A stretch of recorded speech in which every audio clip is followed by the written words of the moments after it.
Hi, I'm Little Woo. Welcome to the Magic of Compassion. And this week, the talk is about grieving, letting go, and moving on.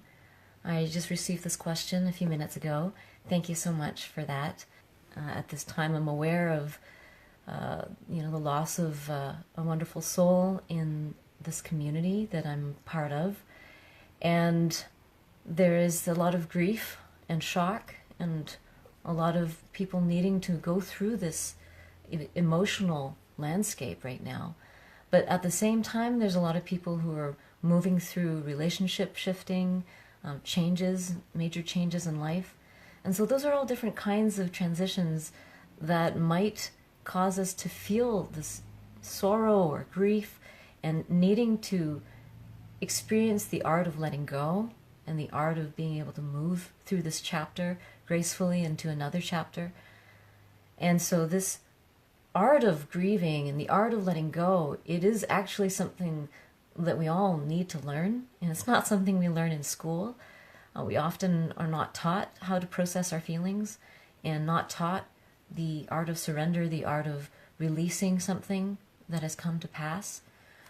There's beautiful quotes about when to surrender, when to move on.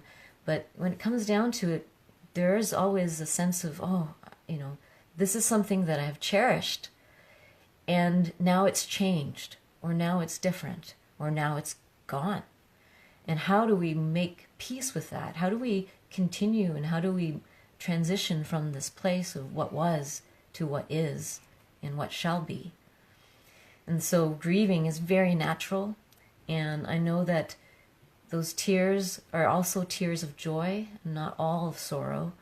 And that's part of the process of grieving, is to grieve what you will not have anymore that's different, grieving what is different, and then grieving what has come to pass, but also celebrating is part of grief.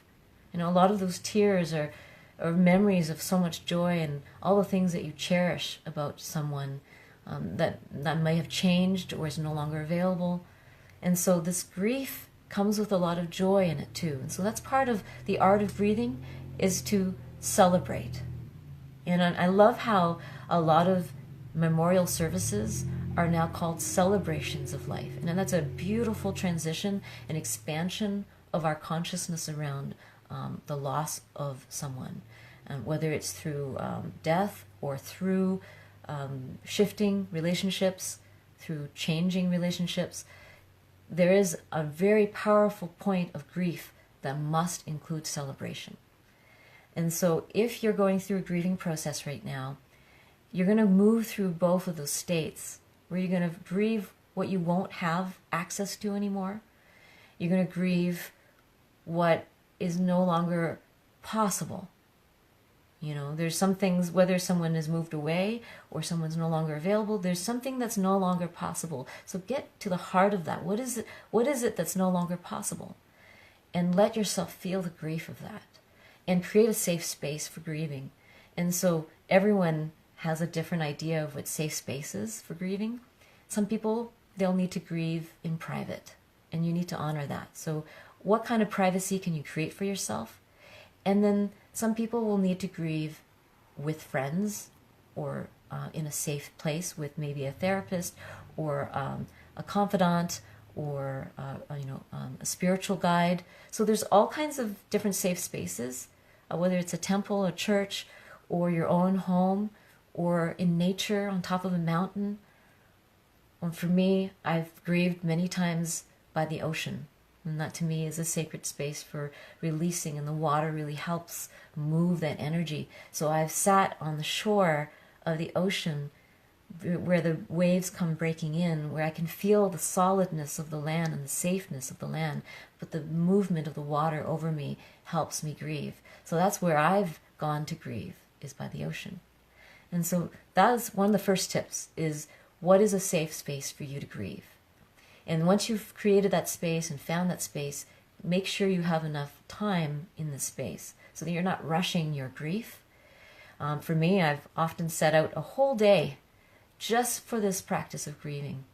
And I'll intentionally put into my calendar. I mark down where I'm going to be going, and then I collect my sacred tools. So things that are going to help you with your grieving. So if you want to journal while you're grieving, if you need to cry, bring tissues, bring layers if you're going to be outside, bring shade if you're going to be in the sun, bring, liquids and snacks and all the things that will help you sustain the time that you need for grieving.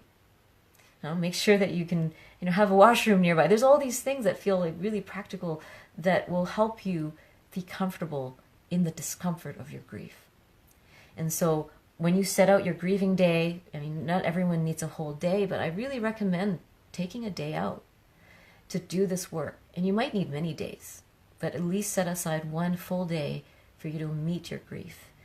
Whether it's a separation or shifting from relationship, a loss of a job, whatever it is you're grieving, make that day be as important as a sick day, or as important as a court day, or as important as a wedding day. This is grieving day. It's very important. And so those are some just practical things that you can do to set up for your day of grief. But once you're there and you're setting up your ceremony, and you've gathered some tools, whether it's a little candle, an incense, essential oils, those are all things that can help you move through energy. There is the intention. And so I would divide the ceremony into the intention to grieve the loss of what you will not have anymore, because it's important to actually face that. You need to face the reality that this is no longer possible, and that any attachments are not real and not healthy for you or the other person. And then there's the celebration, to have space in your ceremony to celebrate and to give blessings to what has come to pass. And so the hard times and the good times all can be celebrated. You can celebrate what you learned from this relationship, what you gained from this relationship, what you gave during this relationship, and in the ways in which you were loving and kind, and the ways in which you were not, or in the ways in which you felt you were lacking. You can acknowledge those as teachings, not to punish yourself or to condemn yourself or to live with regret and shame, but to live with more awakeness to future possibilities of what was not there that can be there in your future relationships. And so all the blessings and celebrations are another part of your grieving day, and that is a very important part. And it's not, just trying to wash out the pain. It's literally what is the truth. What remains from your relationship are the gifts. The pain gets transmuted through time into deep teachings and deep blessings, and often loss in the moment becomes a really huge gift in the future, because it awakens something within you that would not have been awakened otherwise. And so as we process our grief at this time, whatever you might be grieving, I send you huge, huge love, because it is very challenging to move through those feelings. I've talked about the tsunami of emotion. And so when you sit in your grieving process, let it wash over you like a tsunami. Know that you're going to be filled with all this energy, and it's going to just pass through you. And you will be okay if you breathe through it and let yourself really feel. And so much of our society, we're afraid to feel. We're afraid. We brace for it. We block it. We try to hide from it. We try to run from it. We distract ourselves from it. We get too busy for it. And this is about the art of making conscious space to move through what you know you need to move through, to not let it get stuck in your body, let it get stuck in your life, not let it block you from moving forward.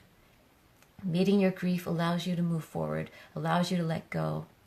And being able to feel that tsunami of emotion and know that you will be okay. And so part of the art of grieving is the art of learning to meet discomfort.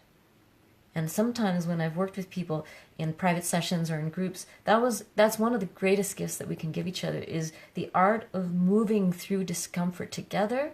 So I do invite you to maybe include in your grieving process some opportunity to share with someone else. So to not do it all in isolation, even if that's your tendency, even if that's your preference, to make another day about doing it with friends, with confidants, with community.